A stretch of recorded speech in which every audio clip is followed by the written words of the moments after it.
And you are listening to a live teletown hall meeting with Representative Kevin Cotter of Mount Pleasant. We're joined by hundreds of constituents across the district tonight. If you would like to ask a question of Representative Cotter, you can press 0, and you'll be connected to an operator who in turn will connect your question to Representative Cotter. So again, if you'd like to ask a question, press 0. No topic is off the table tonight. And Representative Kevin Cotter, I know that this type of teletown hall is something you value. You do them several times a year because an important part of your job is listening to your constituents. Yeah, we first started doing teletown halls just a couple of years ago, and I'll give a little bit of the background, and then if we have many folks joining the line, we'll get to some questions. It's a great tool. It's something that technology has allowed us to offer, and it's an opportunity to communicate with a lot of people throughout the district in real time and to be able to hear each other's voices and answer the questions that are on the minds of people here in Isabella and Midland counties. So I really value this opportunity and look forward to taking some questions tonight. So again, if you would like to ask a question, you can press 0, and you'll be connected to an operator. And Representative, obviously, there are a lot of things to talk about tonight. People have been hearing about road funding. They've been hearing about the Detroit settlement. They've probably been hearing about good news for funding for higher education and local K-12 education. And I know you're happy to answer questions about any of those topics, and any other topic for that matter. Yeah, no, I absolutely am, and I think you hit some of the big ones there, John. Certainly, road funding continues to be one of the biggest issues we're facing right now, and I fully expect we'll get some questions on that tonight, but reminder to the folks at home to press 0 to ask a question. I think also we'll talk about Detroit, and I look forward to that opportunity because that's a very important issue and something that I think was handled exactly the right way in an effort to try to minimize the risk that all of us would face. This was not just a Detroit problem, this was a Michigan problem, and I think we came to a very good result there. So again, just a reminder to the folks at home, please press 0 to ask a question. And again, you're listening to a live teletown hall meeting with Representative Cotter. A number of things to talk about tonight. Press 0 to ask a question. Representative, I know you spend a lot of time knocking on doors in Midland County, in Isabella County. You've been doing that over the last few days. As you've been hitting the doors, what types of things are you hearing from your constituents? Yeah, I've been hitting a lot of doors over the last few days, and fortunately, with the exception of today, we've had decent weather. But I think the biggest single issue on the minds of people that I'm talking to right now are the roads. And I think we might as well hit that one right now as far as, I think being the biggest issue, let's talk about road funding. And I've been talking to a lot of people throughout the district about different ideas of how to address this problem. And in Lansing, we're having a lot of discussions about it, and I'm happy to report we did make some progress. This is not the full solution, but it is a partial solution, a step in the right direction. In the budget that we just passed this last week, we included $285 million of additional money to go directly to the roads. $285 million is a lot of money. We're talking about nearly $250 million per year, and this is ongoing money. This is each year money that will be in the budget to go toward our roads. However, it's not the full extent of it. We know we're going to need more. Where the rub really came was from where does that money come from? The $285 million was us making decisions within the budget of prioritizing spending and saying, we're going to redirect some of the surplus money that we have. We're also going to reprioritize some of our spending to get that $285 million, which I think is a very responsible way to go about it.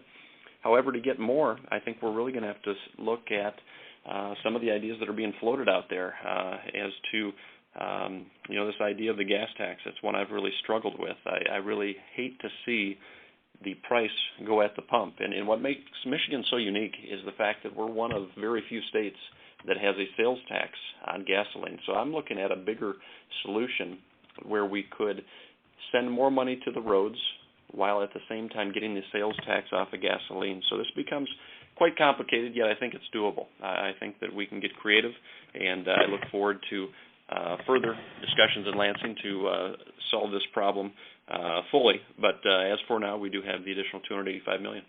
Like you say, Representative, it's a complicated issue. The fact of the matter is there are a lot of moving parts here, aren't there? Well, there are. You know, the idea I just floated, and I've been pushing at Lansing for some time now, is to get the sales tax off of gasoline. Right now, when you buy a gallon of gas at the pump, there is a flat 19 cents per gallon that actually goes to the roads. That's what we call the fuel tax. However, that sales tax that's on gasoline at 6% is actually more than the 19 cents that actually goes to the roads. And the sales tax does not. That goes to fund schools and local governments.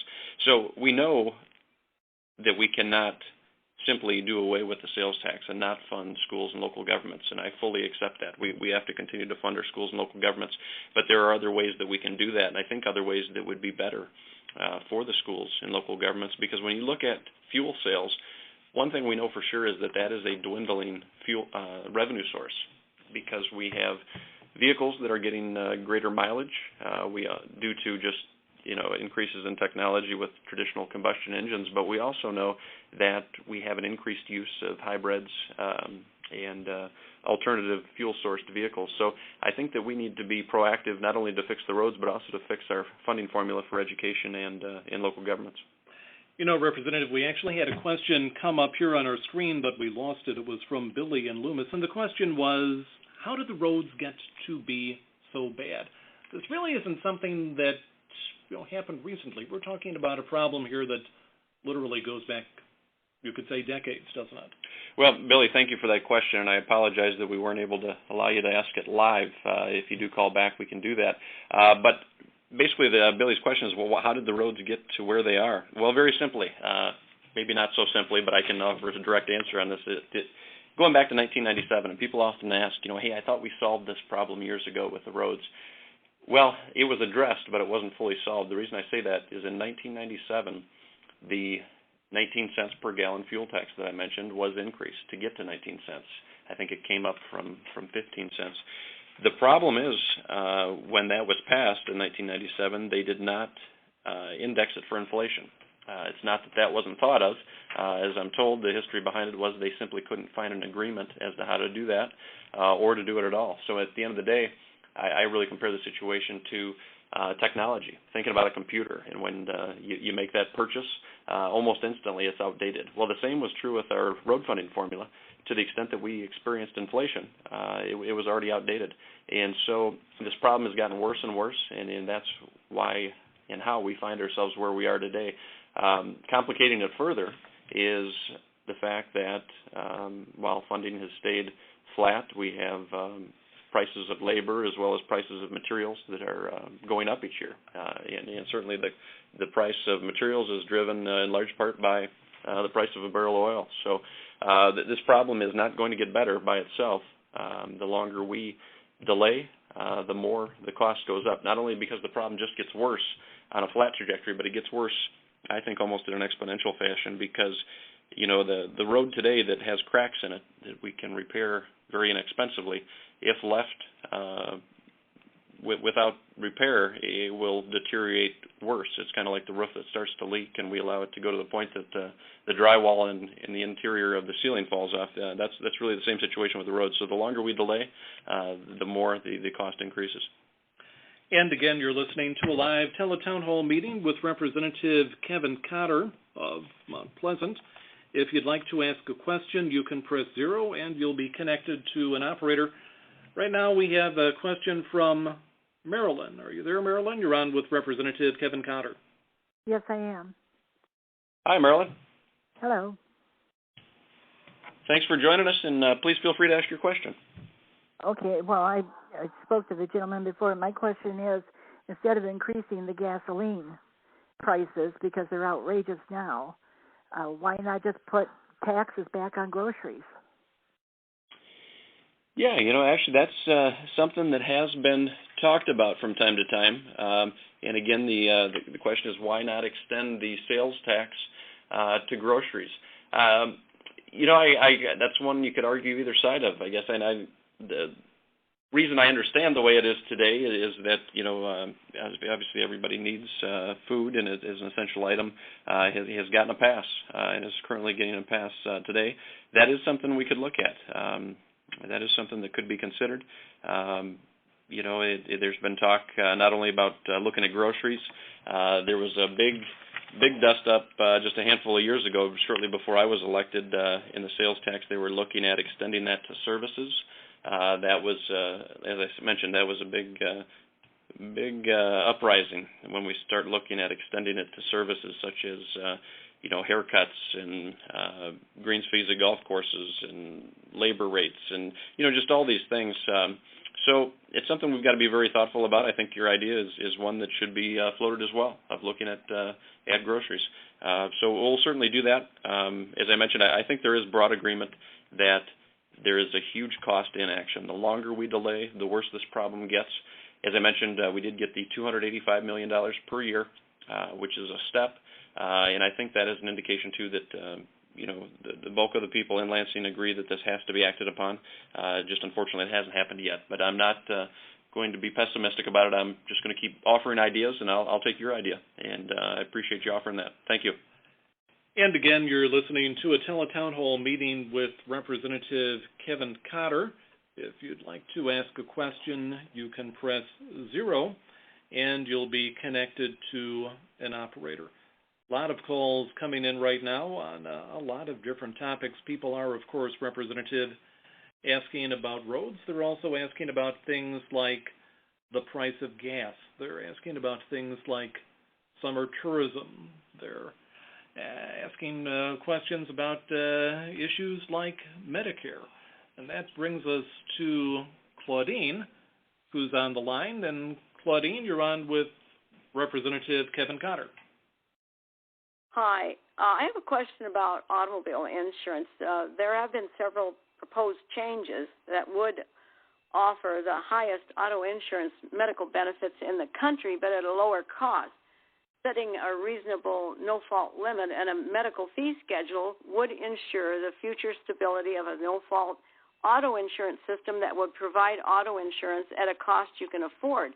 According to a chart done by an insurance, X-rays, ER visits, CT scan, MRIs, Medicare, workers' compensation are within reason, but the no-fault charges are as much as 500% higher for an MRI, and that's ridiculous.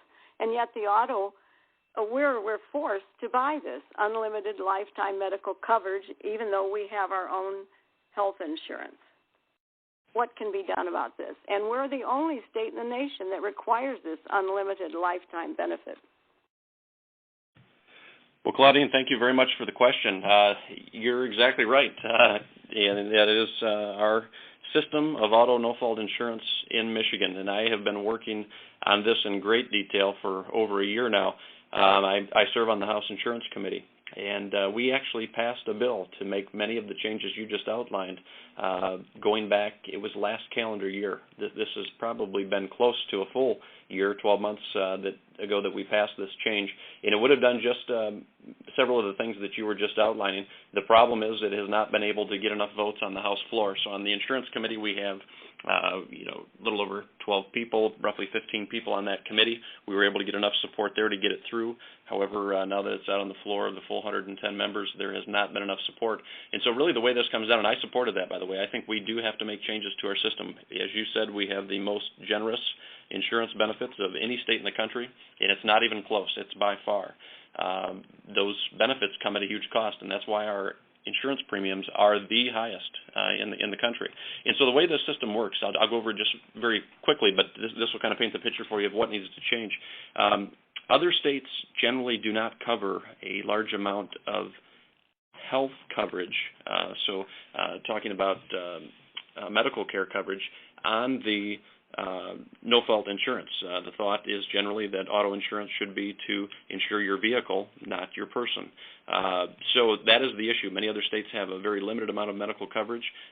Michigan actually has unlimited. If you are injured in an auto accident, you will have unlimited lifetime care payments to pay for the cost of your hospital bills as well as any associated cost. This even goes as far as making renovations to the home or providing special transportation if that's needed as a result of the injury. But it comes at a cost. Right now on your auto insurance, each year you pay $186 per vehicle. not per driver, per vehicle. So if you and a loved one happen to have, 2 people in your home, but for whatever reason you have 3 vehicles, maybe you have minor drivers as well. Each one of those vehicles, each year you pay $186, and that goes to cover the cost of catastrophic claims. So then the way that works is when you're injured, your insurance company pays up to the first $500,000 of your injuries.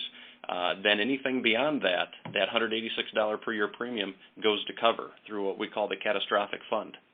And so just about every year we see that $186 go up. Now that we've been talking about reforms, surprisingly enough, this year there was not an increase, and that may have been driven by the fact that we're looking to make some changes to it. But I think we need to be thoughtful. I mean, this is the type of thing you do with a scalpel and not a machete. I don't want to dismantle the whole system. I think it's good that we have good coverage, but I think the coverage that we have currently is way out there. So we had protections in there too, so that anyone that had sustained an injury would not experience the change. It was only going to be a change going forward. But it's something that I hear a lot about. I was talking at the beginning of the call how I hear the most about road funding right now for obvious reasons. But I would say that auto insurance rates are probably a very close second. So thank you very much for that question, Claudine. I hope my response was helpful. And again, you are listening to a Teletown Hall meeting with Representative Kevin Cotter. No topic is off the table, so if you'd like to ask a question, you can press 0, and you'll be connected to an operator. We're looking at a variety of questions here, Representative, on a number of topics, maybe reflecting the number of things that are at play here in Michigan right now. A lot of questions about roads, questions, again, about gas prices. Obviously, there's a lot on people's minds right now. Something I did want to talk to you about was the state budget. There's some good news there in terms of funding for education, and we're talking about education, whether it's higher ed, community colleges, K-12, and even for kids right at the start, preschool, early on education as well. Yeah, no, there's a lot there to talk about. Let's start at the youngest age and work our way up, John. You mentioned early childhood. That's something that we made a priority starting in the last budget. The goal here was to increase the number of children that are able to go to preschool. This is something where some will send children to a tuition-based preschool, and others come through funding that comes through the state government. The issue has been that there have not been enough slots to satisfy the demand. And so how could we do that? How could we start children out on a better path by making sure that when they show up to the first day of kindergarten that they're ready to learn, well-positioned, because they've been through that preschool before arriving at the kindergarten. And so what we did was we put $65 million into the last budget.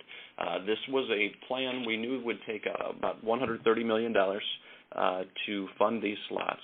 And so we did $65 million in the last budget, and then the budget we just passed this past week included the other $65 million. And as the governor said at the State of the State address this year, his goal and belief with this funding is that we'll make Michigan a no-wait state.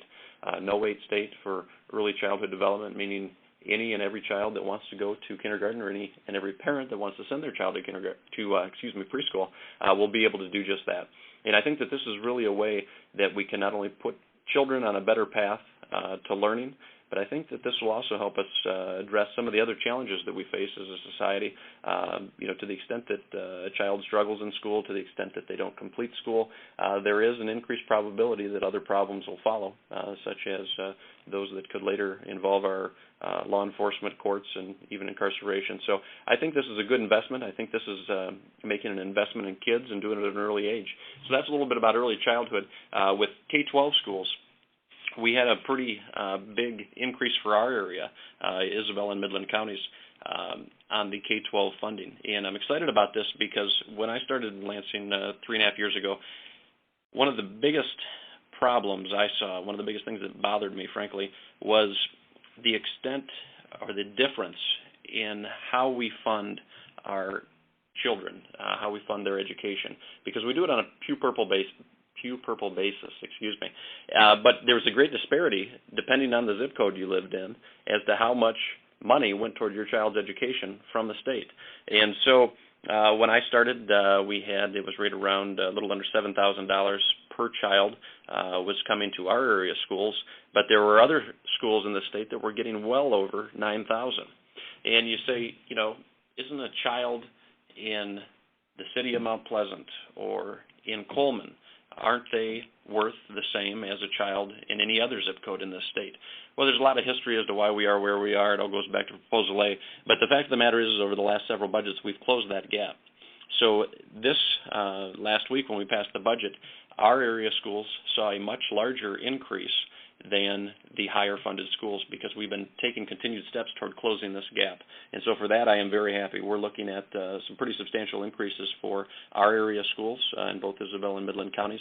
And so I want to share that because there's been a lot of rhetoric out there about, education funding being cut, and it simply couldn't be further from the truth. As we look at the numbers clearly show state spending on K-12 education has been up every year that I've been in the House. What has actually gone down has been federal funding. There was a lot of federal funds that were put at education here going back into 2009, 2010. Well, then that money tailed off, and then it was alleged that there was a cut at the state level. Well, it couldn't be further from the truth. It's actually been an increase each year at the state level while that federal funding has been tailing off. So that is a little bit about K-12 education. Next, certainly important to our area as well, is looking at community college and university funding. Both Mid-Michigan Community College as well as Central Michigan University, both seeing increases in this budget. We have an increase of a little over 3% for the community colleges and actually about 6% for Central Michigan University.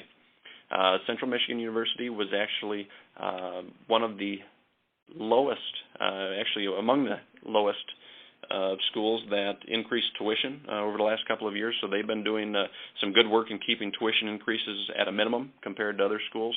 And for this budget, actually, CMU will see about a 6% increase in their funding. So overall, I think that some key investments were made in education, from looking at early childhood education through K-12 and on up through community college and higher education. Representative, we're going to do a couple of poll questions tonight, asking people what's on their mind. What's the first poll question for this evening? Okay, no, good, John. Let's do that. We'll take a question here. I'll read the question and then give you a couple of responses, and you can enter these in your keypad, and then I'll be happy to share the results with you here in just a couple of moments after they've all been received. So the question is, do you believe that the state of Michigan is headed in the right direction? Again, do you believe that the state of Michigan is headed in the right direction? Please press 1 for a yes, 2 for a no. Do you believe that the state of Michigan is headed in the right direction? Press 1 for yes and 2 for no. And after those responses come in, we'll share with you the results. And again, if you would like to ask a question of Representative Kevin Cotter, you can press 0, and you'll be connected to an operator. Representative, several people calling in, Bonnie, Bob from Mount Pleasant, are calling in asking about what can be done about the price of gas. I know, at a state level, there's not necessarily a whole lot that can be done, but at the same time, too, I know you probably also understand firsthand what Bonnie and Bob are talking about. Yeah, there's always a lot of concern about prices, and in particular, I hear most of it about the city of Mount Pleasant, frankly, right around the city. I actually noticed the prices getting a little lower as I drive into Midland County, as I'm frequently in Midland County. And, we've actually gone so far as to look at this because of the number of calls that we've had about gas prices in the city of Mount Pleasant. And what we found in communication with the Attorney General's office to look at this and say, hey, what has to be shown here? The response quite clearly was that, market prices are going to fluctuate based on multiple factors, and unless there can be shown some evidence of price gouging, then there's really nothing that can be done. So gouging, or also I would say, so far as if multiple companies are discussing rates and setting rates, that those are things that can't be done. But short of that, there's really nothing that can be done, unfortunately. My big concern right now is as we look at, situation that's unfolding currently in the Middle East, specifically within Iraq, forces within 30 miles of Baghdad, I think there's some serious concern there that will likely drive prices up even further. And I think we can expect to see that very soon. I don't share that to try to cause fear or run on the pumps, but that's just my personal view of what we might see coming up very soon. And again, you're listening to a live teletown hall meeting with Representative Kevin Cotter of Mount Pleasant. Press 0 to ask a question. Right now, let's go to Dean in Mount Pleasant, who's calling in with a question about Detroit. Hi, Dean. Are you with us? Yes, I am. I'm concerned. Thank you for taking the time to be on the call, and please go ahead with your question. My concern is how are we progressing and settling out the Detroit debacle, and it's moving up the corridor, of course, affecting all of our large cities on the east side of the state, but it also affects what's going on in the state capital and in the center of the state.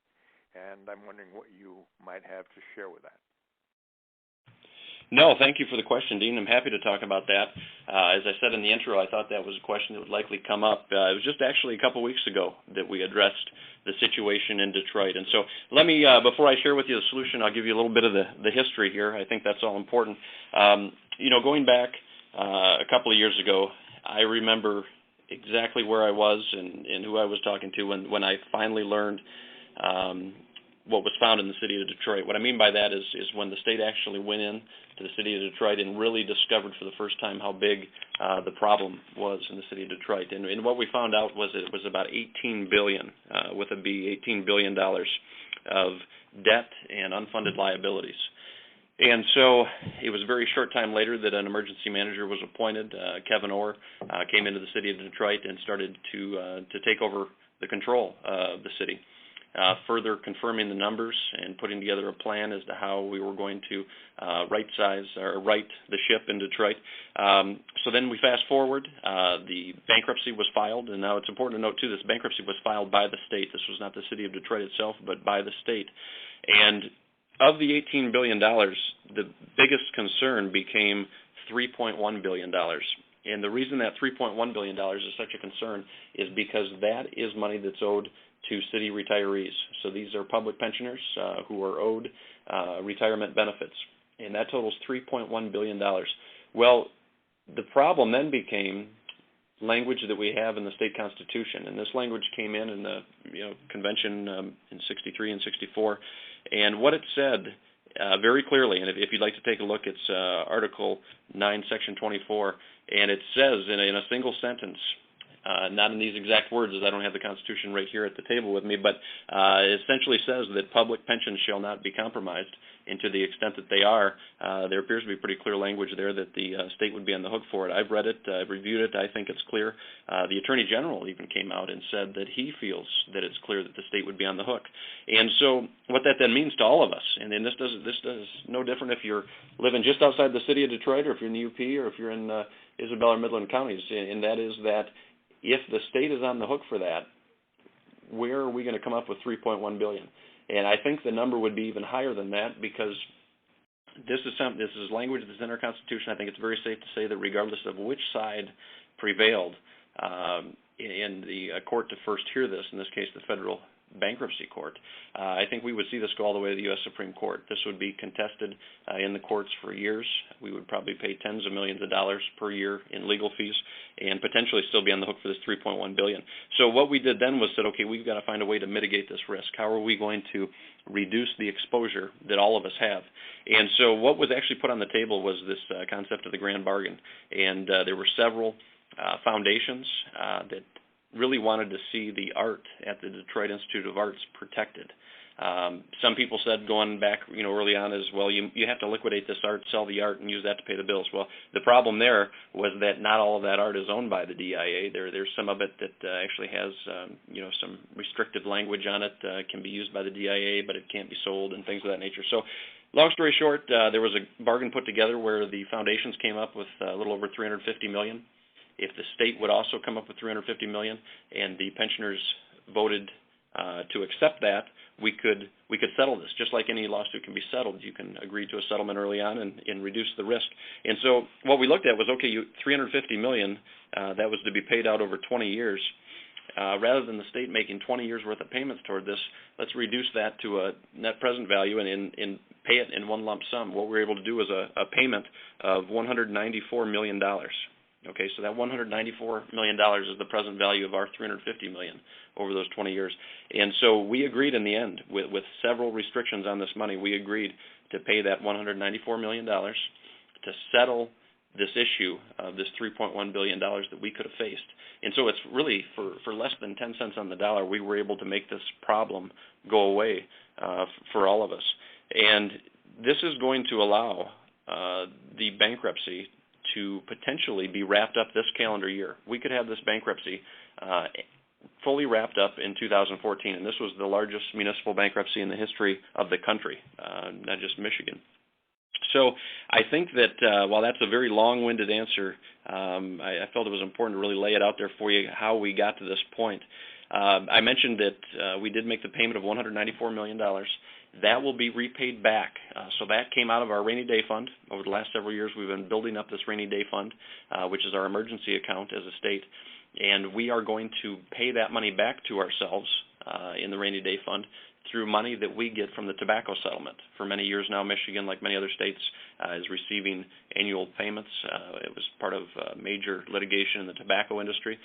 So we will actually be paying ourselves back through that money and putting that money back into the rainy day fund. But I think this was a good move for the state. I think it's going to allow all of us to move forward. I have been down in Detroit multiple times recently, and I can tell you there are some exciting things going on down there. And we have evidence to show that there's a lot of investment that's really pent up on the sidelines that's waiting for this bankruptcy to be concluded. And I think we're going to see additional investment, and that's going to be really exciting, not only just for the city of Detroit, but for all of us.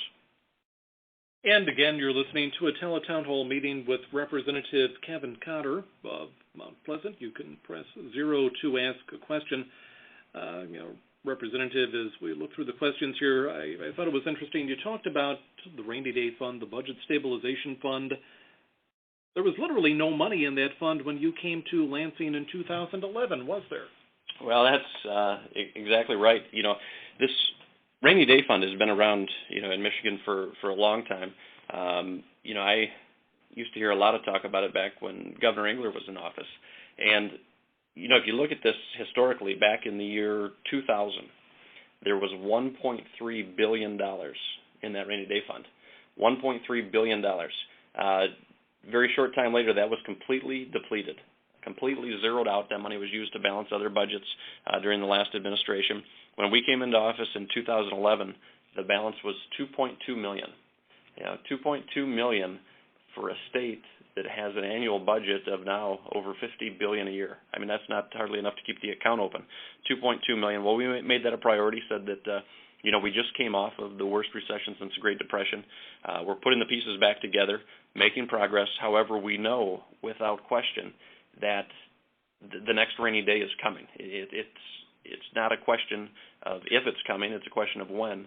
So while things are beginning to rebound, we need to build up to prepare so that when the next catastrophe happens, that we'll have some money there to help smooth it out. And so in 2012, we built this up. We put a pretty significant deposit in there, got it up to $365 million, a little more in 13, a little more this year in 14. We just passed our budget with the amount that we're going to put in there next year. And when the next fiscal year ends, we will have $706 million that we've deposited into that rainy day fund. So, this is important for another reason, too. I mentioned, for our stability. It also becomes important when the bond rating agencies, in New York City are looking at Michigan's finances and determining our credit risk. They look at many things, such as unfunded liabilities, such as balanced budgets, and also our rainy day fund to show that we have some protection sitting in the bank. So this is important for multiple reasons and something that needs to continue to be a priority. Okay. Representative, we did a polling question a few minutes ago. Why don't we take a look at the results? Yes. So the question I asked one more time was, do you believe that the state of Michigan is headed in the right direction? We had 39% with a response of yes and 61% with a response of no. So 39% yes, 61% no. And obviously that's a number I want to see continue to improve. I know that those numbers tonight, 39% yes, 61% no, is better than we had going back a couple of years. So it's heading in a positive direction, but it's still not where it needs to be. And my hope is that moving forward, that number will improve. And again, if you would like to ask a question, of Representative Cotter, you can press 0, and you'll be connected to an operator who in turn will connect you with the representative. No topic is off the table tonight. Right now we're going to go to a question from Chris in Mount Pleasant.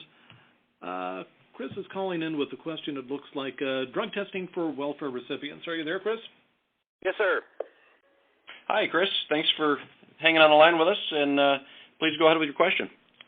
All right, with the budget and like the outrageous cost of money being spent on cash for welfare recipients, how do you feel about random drug testing to people that receive this cash benefit and people that have been future, say, criminals in the drug activity that are receiving this cash? How do you feel about, is there a way to reduce that? And how do you feel about the legalization of marijuana? Okay, well, thank you for the question, Chris. So the question was about how do I feel about random drug tests for welfare benefit recipients. Let me tell you how I feel about it, and this isn't just my opinion that I'm forming as we're speaking here. I've actually voted on a very similar issue. So what I mean by that is we were looking at this very issue. A lot of people shared the concern that you just did about, the social safety net and these benefits that we're providing. We don't want to see those abused because it's a time when that money could be spent in other places if it's being received by people that are abusing drugs or doing other things. So we looked at that. What we found out was legally, as directed by the courts, we could not do random tests. But what we could do, a slight variation on this, is what's called suspicion-based drug testing.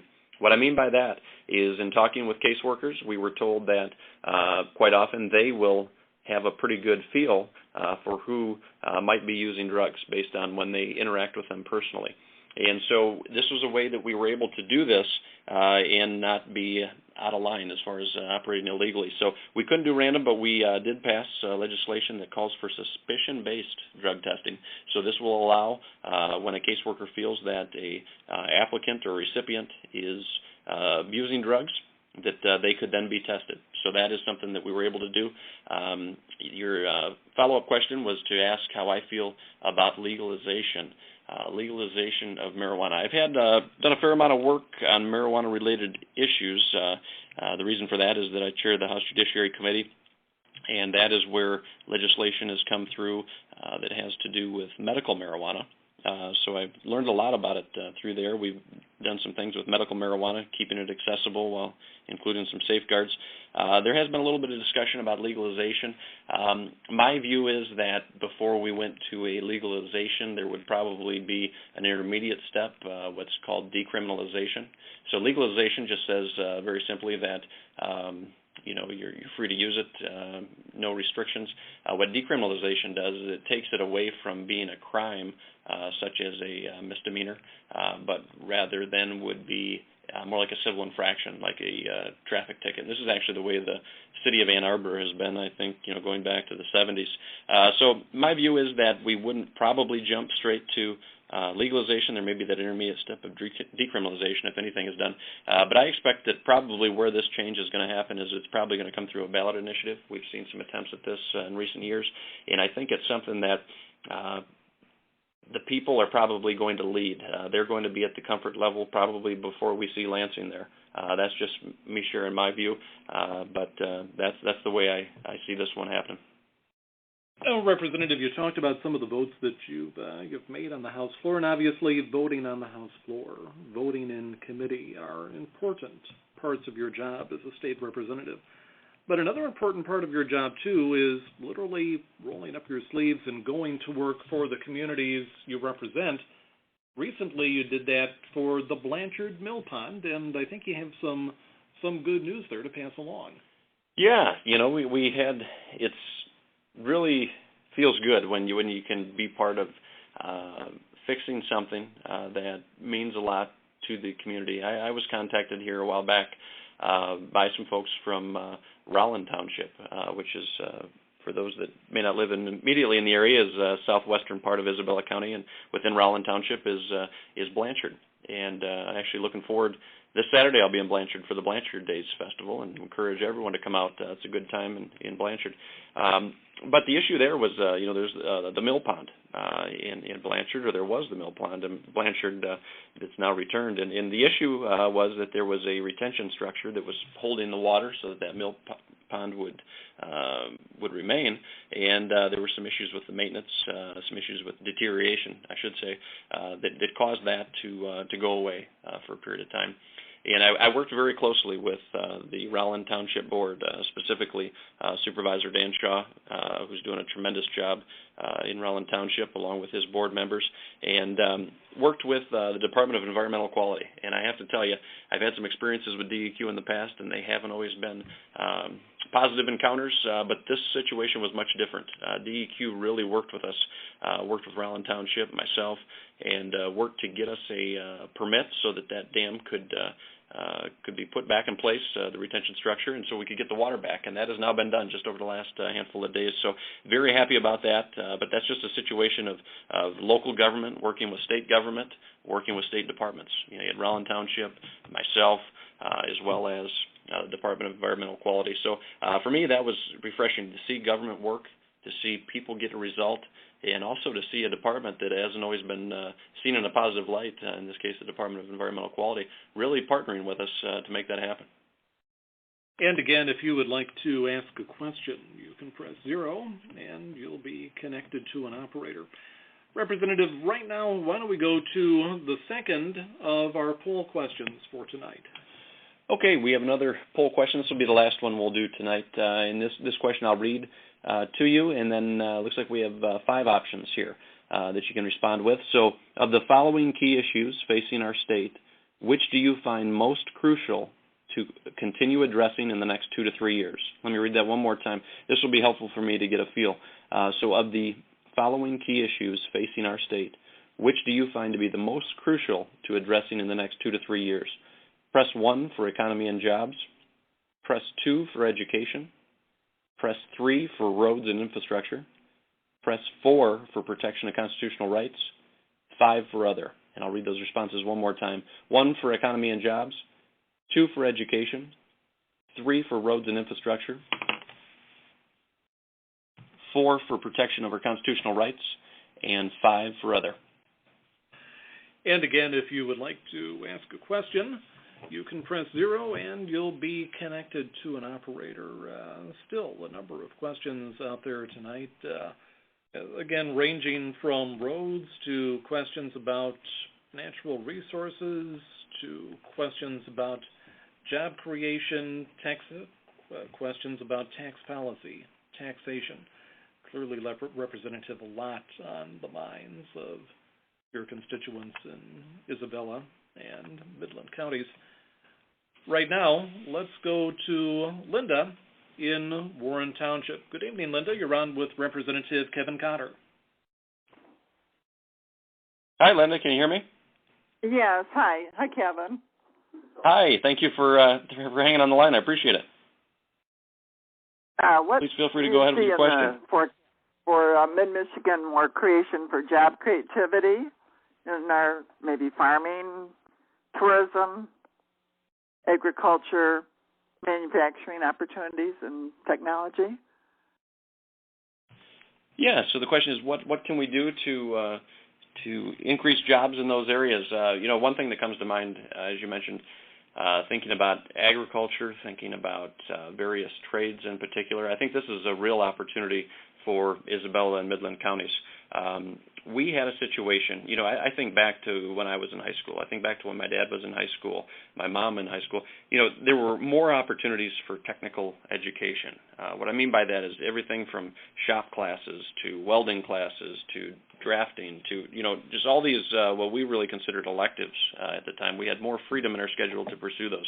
What's happened over the last, going back a few years ago, back in the mid-2000s, we had a change to our curriculum, and this is a state-dictated curriculum, and it really tightened up and prevented kids from having as much flexibility in their schedule, or parents from as much flexibility in the schedule, by mandating that Algebra 2 be taken and that a foreign language requirement.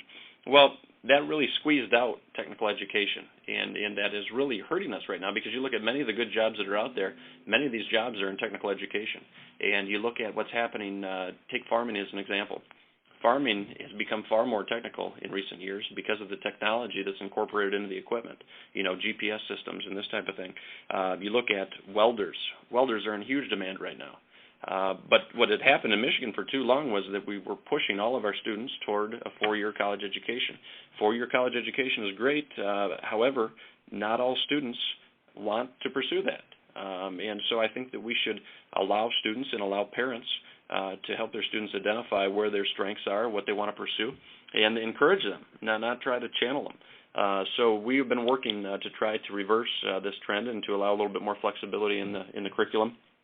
We voted this through the House. This is going back probably over a year ago. I supported it. It passed with pretty broad support, but it's been tied up in the Senate. So we're looking to continue to work in this issue. The governor's been very vocal about it. He says, there are a lot of great jobs out there in these areas. Let's train people to fill them. So we're going to keep working that. But thank you very much for the question. And I would think, too, Representative, you've probably heard from many of your colleagues who say that in their own districts right now, there are job openings for welders, for mechanics, heating and air conditioning people that can't be filled because right now those folks just aren't available. That's right. It's certainly something I'm seeing here locally. Talking to manufacturers in particular, that welding is a big thing for us. You look at some of the employers we have here and the demand for good welders. That's always a struggle. But in other parts of the state, we hear similar things. Whether it's welders, whether it's looking at different types of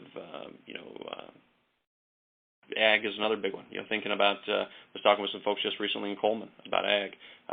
So there are a lot of things a lot of skill sets that are currently in short supply. So we need to continue to keep pushing in that direction.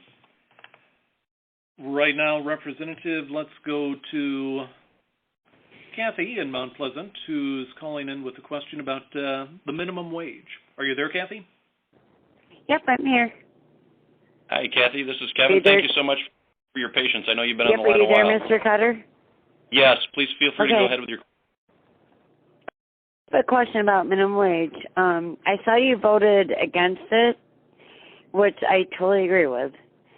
And I personally feel it's going to hurt so many small businesses in our area, and just force us to make prices higher.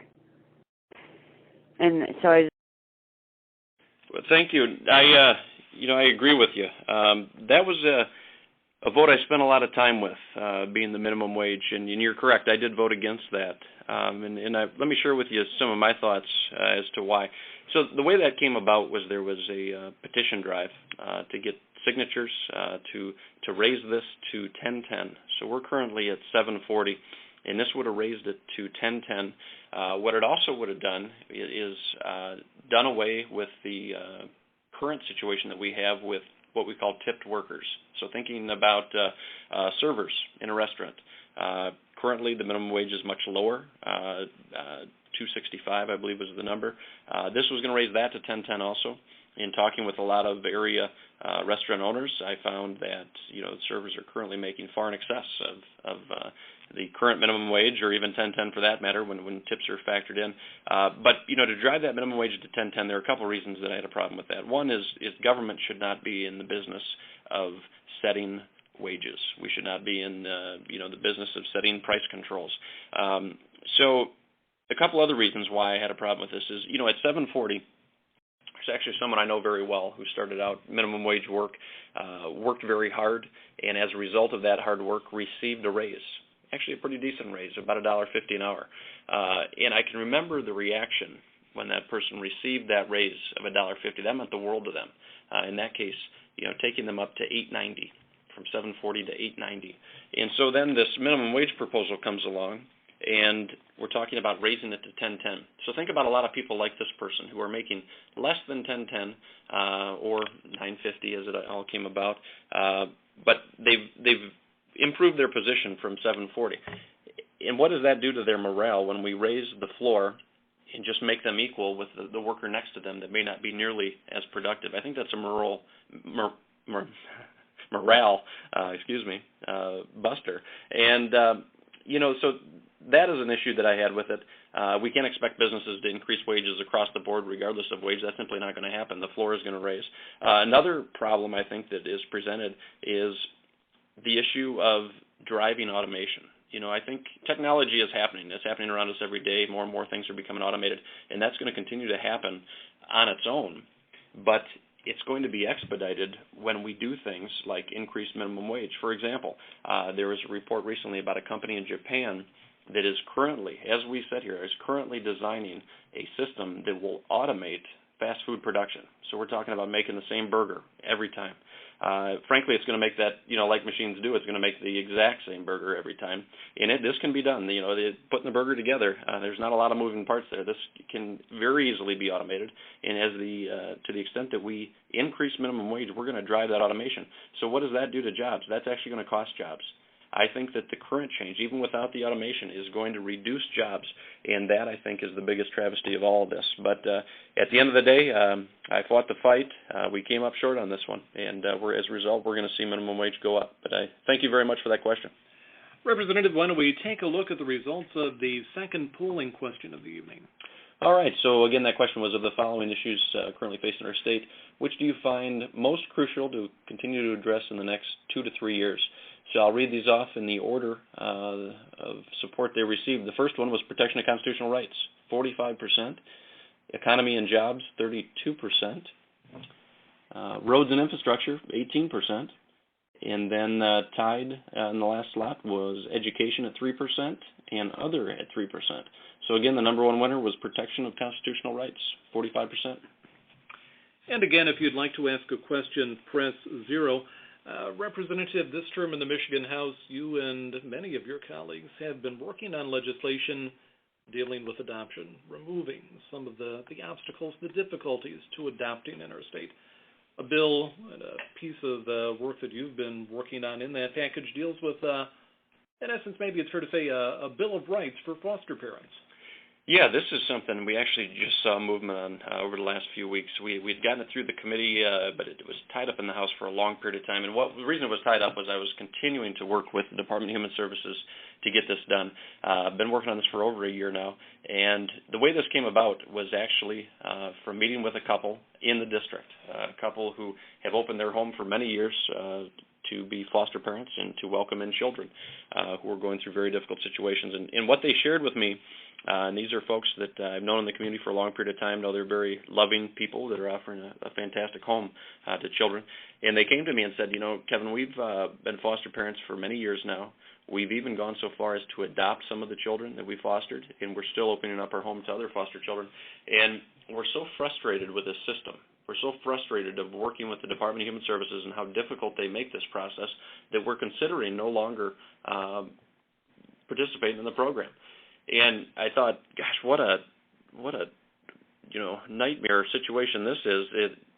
People that I know are fantastic parents are considering not participating any longer because of problems within the department. And so what I did was I sat down with them, got some ideas of what the challenges were, and then I looked to see how some other states were handling this. And what I found was several other states have what is called a foster parent bill of rights. And what this is really a listing of rights that foster parents have, and I'll share with you what some of these look like. And what this does is it gives foster parents some assurances that, hey, you're going to have these minimal protections, and to the extent that you don't, there's going to be some recourse. And so we worked on that. And what they were looking to get and what we were able to include in this bill, just to name a few, are just things that we as average people would think of as just courtesies. And what it is, it says, okay, if you are a foster parent and you've agreed to take children, at a minimum, you're going to get some notice that a child is coming to you.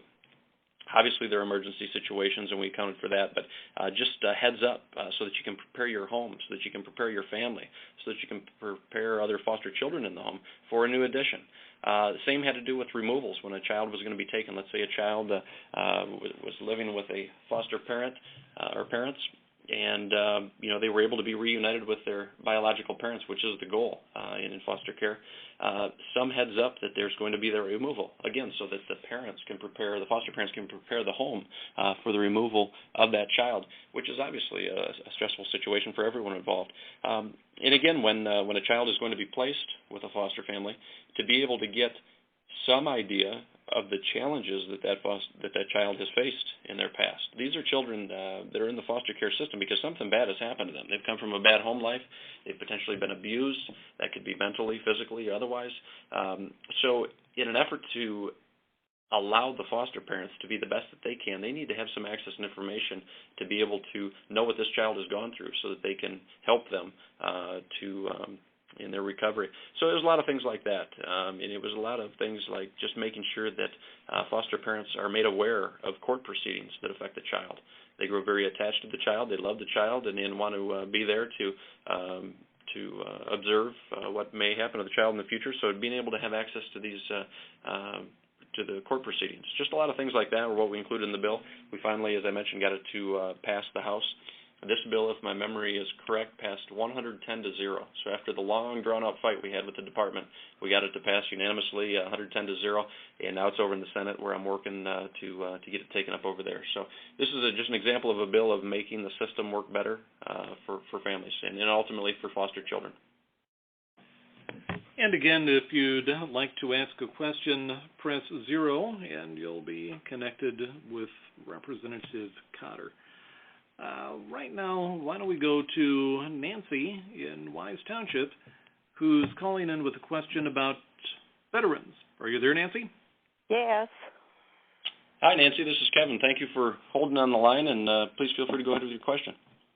Hi, Kevin. I live in Coleman, and I have a son that's a veteran, and my husband died 6 months ago, and I kind of inherited him.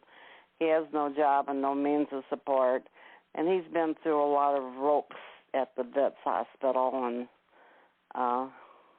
a man that seems to be trying to help him. But I wonder, why do they make everything so hard? And so, but you don't understand it. I don't understand half the things that are on papers that you're supposed to fill out. So I imagine if I don't, he doesn't either. And I just want to know if there's anything in the process going along here with all these other problems, if there's anything in that category that will help these veterans that have a hard time. Okay, thank you for that question. That's a good question that you ask, and obviously I have to kind of separate it here between, you mentioned, the VA and the VA hospital and all the issues that we're seeing at a federal level with care of our vets, and this is an absolute travesty, the situation that's unfolded, and I hope and pray, frankly, that this is going to be resolved. We have veterans that have actually passed away as a result of not getting their care. This is a serious, serious problem, something that is going to be addressed, I hope, and that has to happen at the federal level. But if I can turn the question just a little bit, I'd like to talk about what we're doing at the state level. That's what I'm most aware of and what I can influence. There are a handful of things that we've done and, frankly, been brainstorming ways that we can be more helpful to veterans. Because if you look at unemployment rates in the state, you look at, today, as we sit here today, our unemployment rate is approximately half of what it was in 2010. When I started in 2011, we've made some inroads that way. Where our unemployment rate is unacceptably high is for veterans that are returning to Michigan after serving in the military, many of them serving overseas in areas of conflict. And the issue has been helping them to make that transition. One thing that we've done, and I think this is pretty significant, is you look at within state government, we have many, many licenses that are required for various trades. So if you want to be a plumber, you want to be a person that works on heating and ventilation systems, the list goes on and on and on. We have put in many, many exemptions for our veterans if they had the similar or like training in the military. So, for example, let's say you were a plumber in the military, and there are plumbers in the military. By showing that you had that training, by showing that you had that status in the military, we can now exempt a person from having to pay the fees that you would otherwise have to pay to get that license. These apply to many, many different trades, and again, this is important to try to take away one of the burdens or one of the hurdles that exist for getting our veterans back to work. Another change that we recently passed, and all of these that I'm sharing with you, I proudly supported, is the Veterans Identification Card or the Veterans License. What we did here was so often, whether it's within government or maybe it's at a place of business to receive a veteran's discount, so often there are times and reasons why a veteran needs to be able to prove their status as a veteran. And it's a little cumbersome to carry around discharge papers, and so what we did was, I think, a very common sense change, something that costs next to nothing to do, is to allow veterans to proudly display their veteran status on their Michigan driver's license or their Michigan identification card. And so now, we're just trying to get the word out on this program, and hopefully tonight will help. But if you go to the Secretary of State as a veteran by presenting your discharge papers, we'll be able to get this designation on your state-issued license or identification card. And again, this is about making life a little bit easier for a veteran and not having to prove that status by carrying around the papers. We did have a change we did last year having to do with disabled veterans and a exemption from property tax on their on property that they own. This is one that some say we went a little bit too far with, but again, the intentions behind it were very good, and that was to try to ease the burden on disabled veterans. Some other things we've been doing have had to do with community colleges and our universities in trying to provide a smoother path for veterans that want to further their education. Many veterans get the GI Bill, for example, to pay for college. However, many of our veterans were having to pay out-of-state tuition rates. So let's say they weren't from Michigan but decided they want to go to a Michigan school. Well, we said we want veterans to choose Michigan to come back to. So why not give in-state tuition rates to all of our veterans? And I think that's just a very reasonable thing to do. So that's kind of a laundry list of a handful of things that we've done here at the state level. I know your question was geared more toward the issues within the VA hospital, and again, I'm not dodging that, but that's not something that I can directly influence, but something that I know is being looked into at the federal level and for obvious reasons. So thank you very much for that question.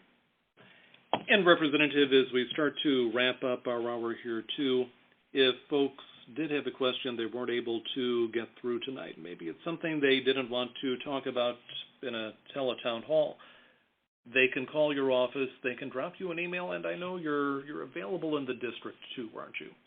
Yeah, absolutely, John. So if you have any further questions, maybe we didn't get to you tonight, or maybe you weren't comfortable asking the question over the phone, feel free to call us anytime. Let me give you a number here, and I'll repeat this at least once. The office phone number is 517-373-1789. Again, 517-373-1789. And also, if you'd like to meet in person, I do hold regular office hours. They are actually at the Isabella County building on the 3rd floor, and we hold those on the second Monday of each month from 9 to 11. So again, that's second Monday of each month from 9 to 11 in the Isabella County building. That is a standing time. However, if there's another time that you would like to meet, please just call the office again at that number, 517-373-1789, and we'll be happy to be as flexible as possible to get a time together to meet. You can also email me, Kevin Cotter, all one word, at house.mi.gov. Again, that's Kevin Cotter at house.mi.gov. Okay. Kevin Cotter, thank you very much. John, thank you very much for the opportunity. To everyone that is on the line, I really appreciate you taking the time to do this. I hope you found this format useful. It's simply me trying to communicate with as many people as possible and answer your questions. I hope to do more of these in the future if we're able to, and I hope to see you at various community events. As I mentioned, Blanchard Days is this weekend, full weekend of events in the beautiful community of Blanchard, and hope to see you in the community real soon. Thank you all.